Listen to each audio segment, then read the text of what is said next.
तर कसं आहे आपली आज जंगी राडा होणार होता नाही का. आज नवीन जे आहे नव्हते आपली, त्याच्यामुळे चाललो होतं आपण गावात फुगे आणायला. यायला होतो मला तर माहिती आहे, थंडीच्या दिवसात सकाळ सकाळी गाडी चालवायचं म्हणलं कसं होतं. त्यात घरच्यांनी शिडील जाऊन मार्केटहून फुलं आणायला लावले होते सकाळ सकाळी. ते फुलं घेऊन आत्ताच घरी गेलो होतो. बाकीचे पोरं तरी शाळेत जाताना दिसत होते, मी शाळा बुडून घर राहिलो होतो. म्हणलं आपली नवीन जायचं आहे ना रे, शाळेत जाऊन तरी काय फायदा आहे. मग काय पोचलो पाहिजे दुकानात फुगे घ्यायला. मग काय फुगे घेऊन पोचलं घरी. यांचं चालू होतं गाडीला हार बनवायचं कामं.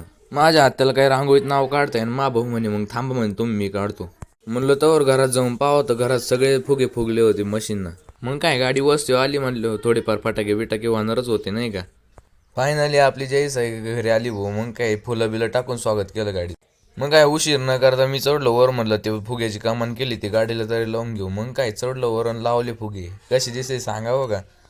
यायला पण त्या बोनवटून मला खाली उतरता येईन बघा. मी सगळ्याला म्हणतो तो उतरू कसं, पण काय ते धरायला जागा नव्हती. मग ते काका म्हणे इथं पाय ठेवी म्हणे खाली. मग काय पूजा बिजा करून घेतली गाडीची. म्हणलं नको टाइमपास.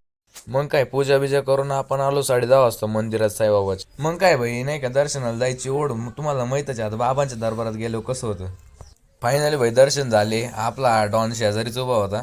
फायनली दर्शन बिर्शन करून आम्ही आलो बाहेर. म्हणलं आता ऑफिसवर जावं आणि घरी निघावं, कारण की आपल्याकडे बिबट्याचा वावर आहे तुम्हाला माहितच आहे आता. मग काय बिना टाइमपास करतो पोहोचलो भाई ऑफिसला. म्हणलं नाही का आता टाइम होईन उशिरा जायला घरी, पण मागं जाऊन बसेलच होता. मग काय आपण आपल्या पहिले जायसाची ट्रिप आहे ना वणीला नेत असतोय, त्यामुळे उद्या वणीला जाणार. भेटू उद्याच्या ब्लॉग मध्ये.